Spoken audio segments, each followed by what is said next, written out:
Pues bienvenidos a SOS Pharma, nuevo programa, y hoy hablamos de la relación entre sistema nervioso y sistema digestivo. Una relación en la que, nunca mejor dicho, el estrés es el tóxico de la pareja. Vamos a comenzar, como siempre, presentando a los compañeros. En esta ocasión nos acompaña desde Sevilla Irene Serrano. ¿Qué tal, Irene? Hola Antonio, pues súper bien porque hoy te tengo sin un pedido de volumen de por medio, con micrófono y con una súper invitada. Muy bien, pues vamos a dar paso a la compañera. Desde Madrid, Laura Cardiel, Hola, @Cardifarma. aquí estoy. He venido hoy para hablaros de la relación entre el estrés y el sistema digestivo, algo muy común en la actualidad. Como me gusta decir, todo empieza en la salud digestiva y vamos a ir descubriéndolo muy poco a poco. Bueno, pues la compañera Laura Cardiel, residente en Madrid, donde ejerce como farmacéutica, aunque inicialmente no fue su primera elección porque empezó en química, pero al final acabó estudiando farmacia, una carrera pues en la que, como todo, pues después de las dificultades, pues le fuimos cogiendo cariño. Durante los 5 años de la carrera, pues Laura encontró en el deporte la manera de liberar el estrés y poco a poco pues se ha ido interesando por la nutrición y al final es una de las pasiones que tiene en su ejercicio como farmacéutica. Además, en agosto de 2023, hace menos de un año, Laura decidió abrir un perfil en Instagram como profesional de la salud. En este perfil, ella divulga información que considera pues, de interés para la población general, ¿no? Disfruta mucho compartiendo su conocimiento con el mundo, además eso se nota, y considera que debería ser el objetivo final de todo profesional de la salud, lo que es mejorar la vida de las personas. Pues Laura, bienvenida a SOS Pharma. Muchas gracias, un placer. Bueno, vamos a comenzar haciéndote algunas preguntas que tenemos aquí preparadas para hablar de este tema. La primera es bastante clave. ¿Realmente la calidad de nuestra vida depende de nuestros propios pensamientos o de la calidad de esos pensamientos? ¿Es un determinante que nos va a llevar a una mejor o peor calidad de vida? Esto es totalmente cierto y ya lo dijo el emperador Marco Aurelio hace muchísimos años atrás. Como vamos a hablar del estrés, también me gustaría resaltar otra frase que escribe Antonio Valenzuela en un libro que recomiendo muchísimo, cuyo nombre es Activa tus mitocondrias. Cuanto más tiempo estemos en un estado de defensa, más corta será nuestra existencia y el estrés es un estado de defensa. Vale, Laura, en algunos países sabemos que hasta el 80% de la población experimenta estrés en algún momento de su vida, pero ¿qué es en realidad el estrés y es tal cual lo conocemos o hay que hacer alguna puntualización?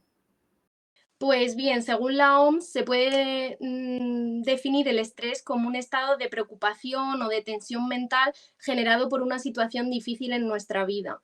Es verdad que el estrés es una situación fisiológica que debe existir en nuestro cuerpo y que nos ha permitido sobrevivir a las amenazas durante toda nuestra existencia. Pero el problema viene cuando el estrés se prolonga en el tiempo, lo que ya es habitual en la sociedad actual. Pero lo que es más importante es que el estrés no es lo que conocemos todos únicamente, es decir, el estrés psicológico, sino que también intervienen otros factores como bajas ingestas calóricas o, por el contrario, ingestas calóricas muy elevadas, falta de sueño, consumo de tóxicos, inflamación, sedentarismo, vamos, cosas que tenemos súper presentes en la sociedad actual. Bueno, otro tema del que queríamos hablar es el por qué los altos niveles de estrés, o incluso más que los niveles de estrés, el estrés mantenido, en el que básicamente estamos viviendo en los últimos tiempos, tiene que ver en el desarrollo de patologías gastrointestinales. Es algo que se está viendo últimamente, que está bastante en boga, que el eje cerebro-intestino está muy relacionado. Entonces nos gustaría conocer pues cómo este estrés, esta forma de vida acelerada en la que estamos inmersos, pues nos está llevando a tener patologías intestinales. Pues ya muchos estudios han demostrado la relación entre el estrés y las enfermedades digestivas. Sobre todo, estos estudios han visto que hay una mayor relación entre la enfermedad de Crohn y la colitis ulcerosa, dos enfermedades que se denominan como enfermedad inflamatoria intestinal. Y estas tienen muchísima relación con con las patologías psicológicas. Pero no solo es una relación unidireccional, sino que esta es bidireccional. Es decir, tanto las enfermedades digestivas aumentan los niveles de estrés y otras patologías psicológicas como la ansiedad y la depresión, como estas patologías psicológicas interfieren en el aumento de las enfermedades digestivas, entre las que he destacado la enfermedad inflamatoria intestinal, pero no solo pasa con esta. En últimos estudios también se ha visto que se relaciona con el síndrome del intestino irritable y con otras patologías como la acidez o otros síntomas menores. Genial, Laura. Y Antonio lo ha nombrado y tú también, y a pesar de estar separados, ¿no? Pues se dice que el intestino es ese segundo cerebro. Entonces, ¿qué nos puedes contar de la relación eje cerebro-intestino? Porque muchas veces se dice que el intestino es el segundo cerebro. Pues después de todos estos estudios se estableció la relación denominando este eje como eje intestino-cerebro. Y esto se debe a que el intestino tiene una inervación desde el sistema central, interviniendo el sistema nervioso central, como ya he dicho, el sistema nervioso autónomo con el nervio vago y el sistema nervioso entérico, que es el sistema nervioso específico del sistema digestivo. Hay entre 80 y 100 millones de neuronas que inervan este sistema digestivo, una cantidad tal que puede ser igual a la de la médula espinal, o sea, imaginar la relación que hay, la inervación tan completa de este sistema digestivo. Además, en este sistema digestivo también se sintetizan muchos de los neurotransmisores y de las hormonas que tienen efecto en la cabeza. Los neurotransmisores que se liberan también en el sistema digestivo se relacionan mucho con la cabeza, con las patologías psicológicas. Y por ello, este es otro de las relaciones existentes. También hormonas, como por ejemplo la serotonina y el GABA, se sintetizan en el sistema digestivo. Esto también tiene mucha relación con la microbiota, que es en la última parte de este eje, porque os he dicho que el eje se denomina eje cerebro-intestino, pero la última pata es la microbiota, constituyendo el eje intestino-cerebro-microbiota. Vale, es que la microbiota intestinal siempre la hemos tenido como un ente pasivo, digamos, que nos acompaña, que está ahí con nosotros, pero realmente tiene una pauta muy activa dentro de nuestra fisiología interna, ¿verdad? Sí, sí, totalmente. Las alteraciones en la microbiota intestinal se han relacionado con muchas enfermedades digestivas, pero también extradigestivas, tales como las enfermedades neuropsiquiátricas o otras enfermedades como por ejemplo infecciones vaginales, como creo que habéis hablado ya en otros capítulos. Y la disbiosis da lugar a la alteración intestinal, una alteración tan importante como es la permeabilidad intestinal. Esta permeabilidad intestinal lleva a situaciones en las que aumentan las moléculas inflamatorias y, por tanto, esto puede dar lugar a enfermedades neuroinflamatorias, como ya he dicho.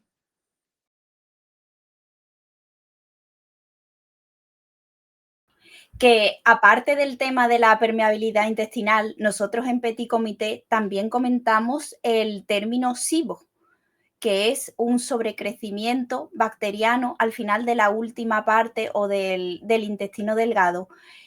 ¿Cómo se relaciona el estrés con el SIBO? O si nos puedes dar algunas pinceladas de lo que es el SIBO por seguir adentrándonos en esa permeabilidad intestinal. El SIBO se traduce como un síndrome en el que hay un sobrecrecimiento de patógenos en nuestro intestino, y esto se produce por una disbiosis, es decir, por una desregulación de nuestra propia microbiota. En esta relación se disminuyen las bacterias que denominamos buenas y aumentan las bacterias patógenas. El estrés hace su efecto porque la permeabilidad intestinal aumenta la probabilidad de que entren patógenos a este sistema digestivo y por tanto estos patógenos irán causando este desequilibrio.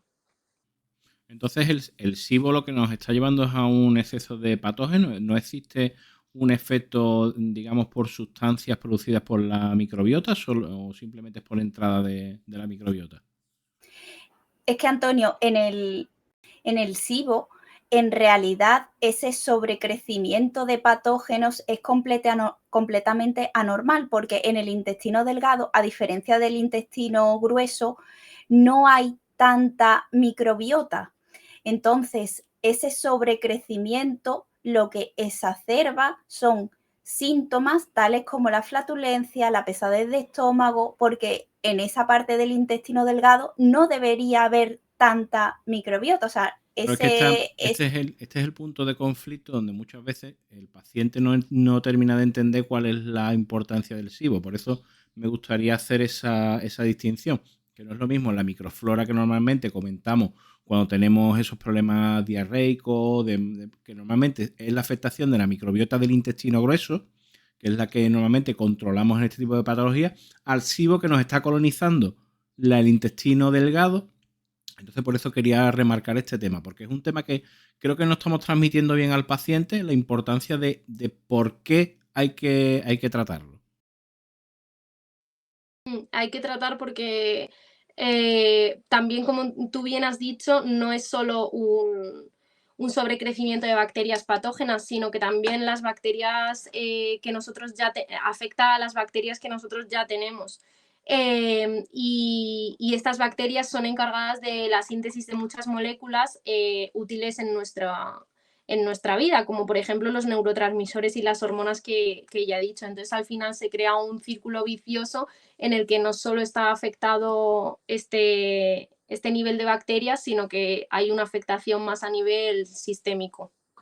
Eso es. Y ahora vámonos un poquito otra vez a ver cuál es la relación entre el sistema digestivo y el nervio vago. O sea, por qué es importante controlar o digamos en qué puede afectar ese sistema parasimpático a nivel de digestiones, molestias, aumento de gases. Sí, el nervio vago, como bien has dicho, es la inervación del sistema nervioso parasimpático en el cuerpo. No solo está a nivel digestivo, está en prácticamente todo nuestro cuerpo y regula muchas funciones corporales, incluido en el sistema digestivo, donde se encarga de regular la motilidad. Si en el estrés se inhibe la acción de este nervio vago, entonces se alterará la motilidad y por tanto podrá dar lugar a estos síntomas de estreñimiento, de diarrea, de dispepsia, acidez, porque la comida no lleva bien su tránsito. Además, también está involucrado en la secreción de sustancias, por supuesto, en la secreción del ácido, pero también en la secreción de moco. Este moco es muy importante para el revestimiento de nuestro sistema digestivo y, por ejemplo, en el caso del estómago, ahí surgen los problemas cuando hay una secreción insuficiente de este moco. Eh, y así sería un poco el ejercicio de este nervio vago en el sistema digestivo. Vale, ¿también se produce una hipersecreción ácida o solo una retirada del No, moco también del intestino? también una hipersecreción ácida. Estas dos cosas juntas reducen lo que protege al sistema digestivo. Claro, y además la afectación del vago nos lleva al enlentecimiento del vaciamiento, de cuando vaciamos el estómago buscando el intestino, y es lo que muchos pacientes nos llaman, nos dicen que tienen pesadez, que hacen la digestión muy mal, que sienten ardor en la boca del estómago. Entonces, esto también son síntomas que nos podrían estar llevando a ver que Sí, tenemos eso este tipo es. de problemas, Además, son ¿verdad? síntomas que son muy comunes para muchas de las patologías digestivas que tenemos actualmente. Entonces, ahí es donde muchas veces se hace muy difícil el diagnóstico, la Me diferencia gustaría que entre unos volviéramos y un otras. poco atrás, volviéramos al tema de la permeabilidad intestinal, y me gustaría que habláramos de factores que pueden estar alterando esa permeabilidad intestinal, que a lo mejor no los tenemos identificados como que nos estén dando esos problemas, como por ejemplo algunos problemas de dieta que estemos teniendo o de medicamentos que usemos. ¿Qué puntos podemos destacar en este tema? Pues bien, ahí en la dieta es muy importante, por ejemplo, el consumo de azúcares que nos pueden causar esta permeabilidad intestinal, también el consumo de grasas trans, grasas saturadas, todas estas producen una inflamación que finalmente acaba causando lo que viene a ser la permeabilidad intestinal, el efecto colador del que ya hemos empezado a hablar antes.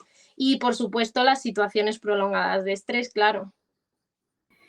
También podemos hablar del uso excesivo de antibióticos. Los antibióticos al final no solo, digamos, se cargan las bacterias malas, sino que también arrasan con las buenas. Entonces, el uso indiscriminado de los antibióticos no solo es útil su control para reducir esa resistencia a los antimicrobianos, sino que también se pueden dar situaciones o provocar situaciones de aumento de permeabilidad intestinal, que no solo es el estrés lo que queremos dar a entender, sino que hay muchas otras situaciones que al final son las que producen la permeabilidad intestinal. El estrés es uno de ellos.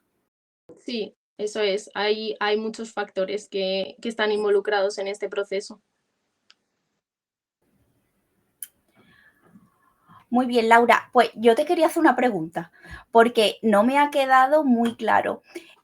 Yo tenía entendido que la secreción ácida se veía reducida con niveles altos de estrés, porque al final el estrés lo que produce es una disminución de ese efecto o acción del sistema parasimpático. Entonces, el reflujo que se produce muchas veces puede estar debido o deberse a una apertura de lo que es el píloro, ¿no? Se generan una sustancia, o sea, poca cantidad de ácido y el poco ácido que se produce pues genera el reflujo.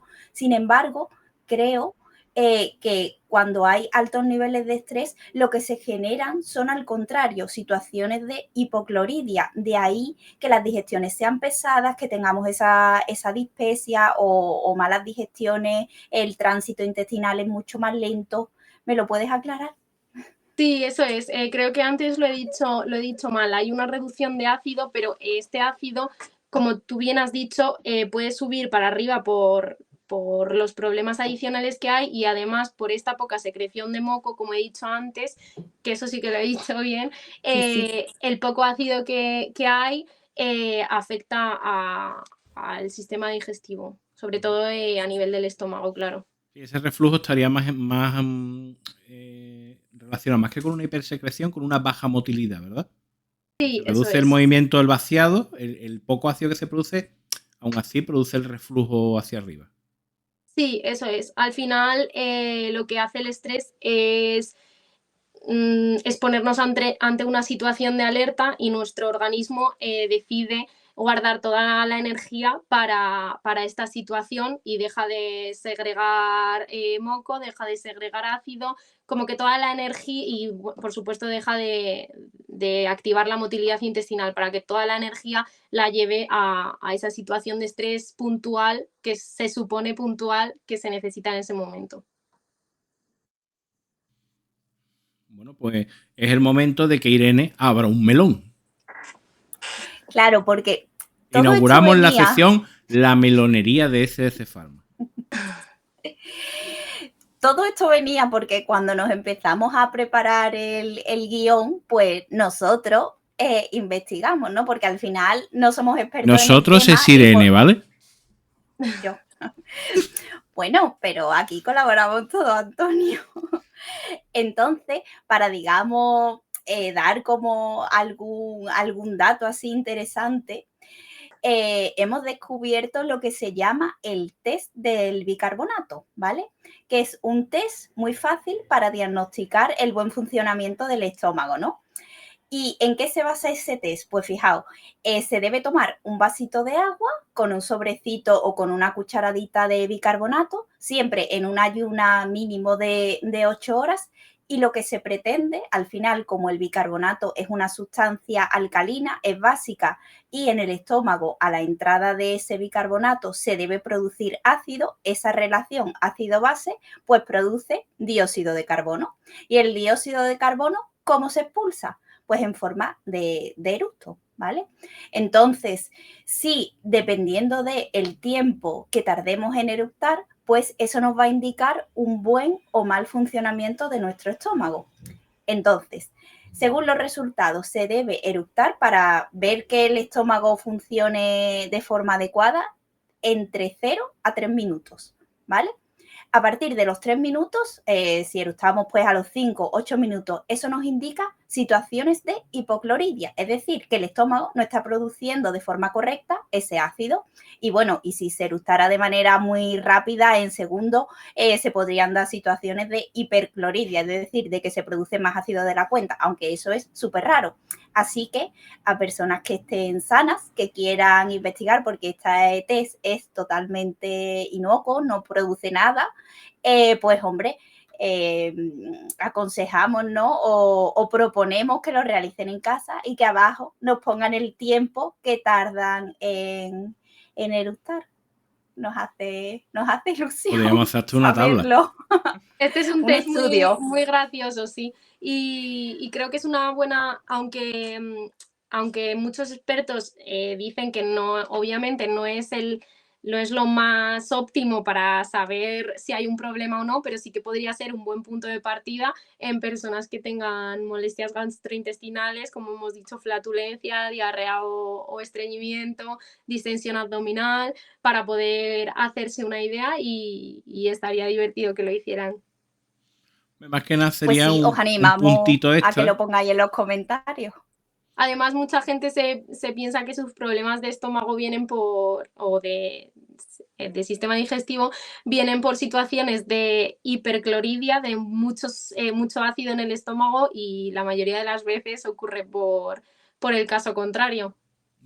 Hay una cosa que me gustaría comentar sobre este tema, es cuántos pacientes veis que pasamos la receta electrónica y existe la asociación omeprazol más levogastrol cinitaprida, es decir, medicamento que favorece el vaciamiento gástrico, y algún tipo de medicamento o bien para la ansiedad o bien un antidepresivo. Es decir, ¿creéis que esos pacientes que están tomando citalopram, lorazepam, etcétera, diazepane, a lo mejor había que pensar que lo que están teniendo es un derivado de su problema psiquiátrico, psicológico, y no a lo mejor deberíamos estar medicándolo con ese levogastrol, esa cinitaprida o ese omeprazol? Sí, a veces lo que hacemos, lo que hacen desde la consulta médica es poner como un parche y al final estamos haciendo un flaco favor, porque en una situación de hipocloridia en la que hay una afectación a nivel digestivo y en una situación de hipocloridia hay muchísima más probabilidad de crecimiento de patógenos y todo el resto de síntomas que vienen después, estamos aún más reduciendo ese ácido, que en un primer momento los pacientes lo reconocen como que están bien, que les está haciendo efecto, pero es un flaco favor a largo plazo. Claro, porque además estamos produciendo el rebote posterior, porque si yo tengo bajo el ácido, me lo bajo aún más con un omeprazol, pues ya la ranitidina y demás nada, un omeprazol, me bajo mi ácido y ahora, ¿cómo? Mi cuerpo va a reaccionar produciendo ácido, con lo cual, no sé, es un poco un círculo vicioso en el que metemos a nosotros mismos al paciente. Y a lo mejor deberíamos empezar a plantearnos reducir los niveles de omeprazol. Porque está, yo no sé vosotros, pero yo tengo un 80-90% de pacientes que toman omeprazol.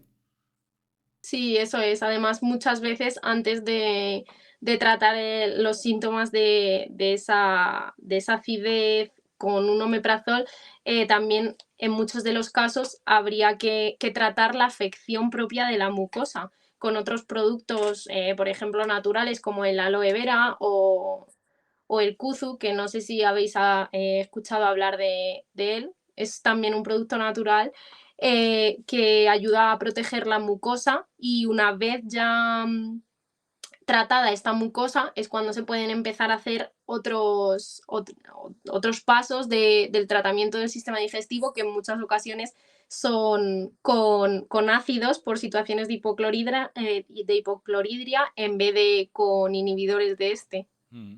El kuzu era por mucílagos, ¿no? ¿Puede ser? Sí, eso es. Eso, sí.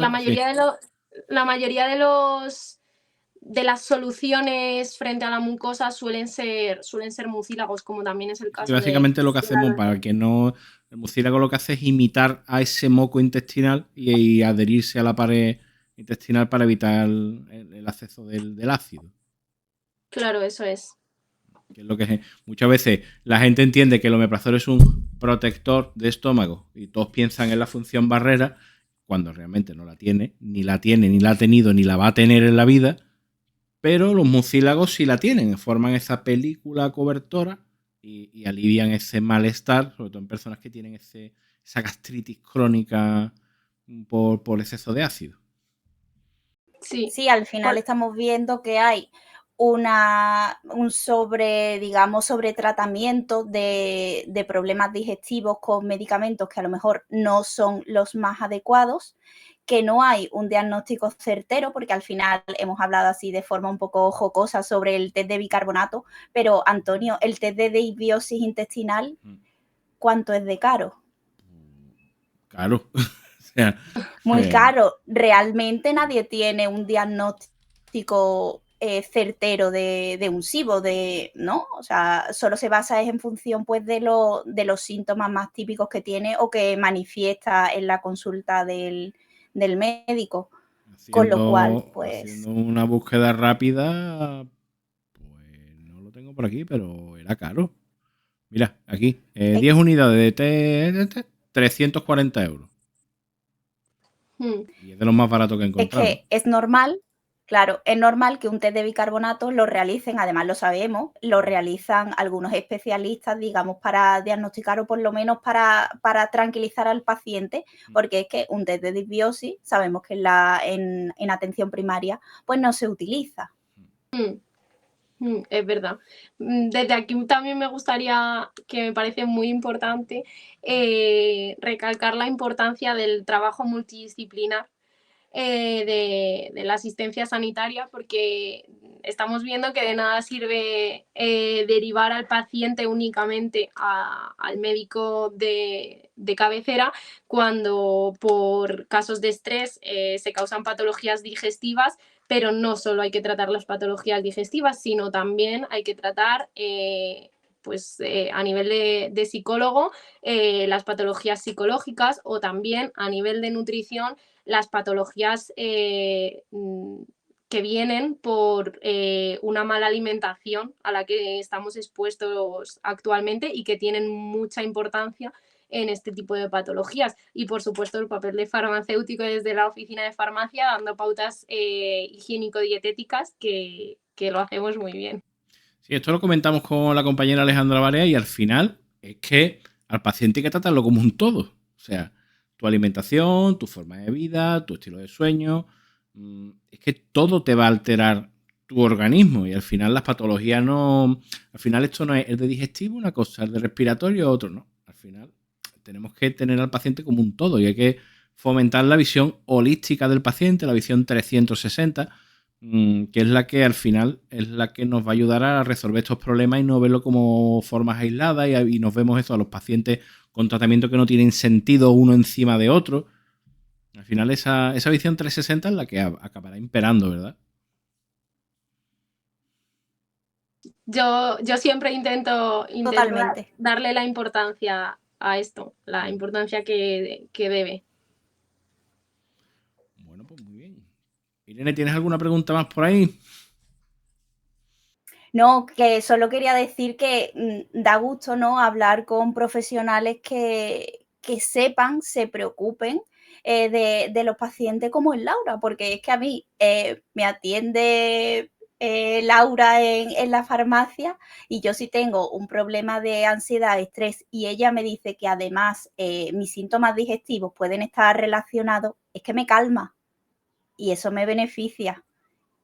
Yo creo que es Sí, súper importante lo que al ha dicho. final, O sea, al final yo creo que lo más importante es, vamos, animo a todo el profesional sanitario del tipo que sea a estudiar, informarse y mantenerse, pues eso, actualizado cada día porque somos la primera línea y creo que podemos ayudar mucho al paciente. Pues estoy completamente de acuerdo. Bueno, pues programa superado. Creo que ha estado muy interesante, es un tema muy interesante, es un tema que yo creo que tiene bastante futuro, es un tema que lo vamos a seguir viendo, que además yo creo que hay que relacionarlo con otros temas. Por ejemplo, a mí me gustaría que nos volviéramos a ver para que relacionemos patologías del sistema digestivo con patologías de tipo íntimo. Creo que Irene sabe por dónde voy, porque tenemos que saber que el origen de la candidiasis es intestinal. Entonces me gustaría que en un próximo programa hablásemos de este tema y introdujéramos ahí pues consejos para mejorar lo que es la salud íntima, la salud digestiva de manera conjunta. Así que os abro un melón. Muy interesante, sí. Pues nada, Laura Cardiel, muchísimas gracias Laura, por yo estar con creo que nosotros. Dímelo, Irene, dilo. te vemos en otra, ¿eh? Te Sí, vemos en otra. A mí me ha encantado. Me alegro. Estaba un poco nerviosa, pero bueno, ha sido un verdadero placer estar aquí. igualmente por nuestra parte. Así que nos vemos en el siguiente.